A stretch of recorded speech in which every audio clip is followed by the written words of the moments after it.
Боротьба за повернення наших рідних як безкінечний шлях. Ми йдемо, а горизонт лише віддаляється. Дні, місяці, роки.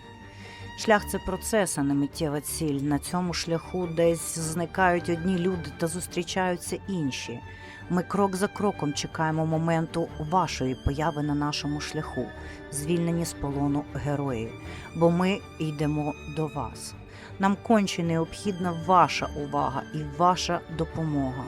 Подивіться, будь ласка, на світлини. Можливо, ви бачили цю людину в буцегарнях на Росії. Проєкт «Чекаю, шукаю, знайду». Ця медійна платформа шукає звільнених з російського полону та небайдужих людей.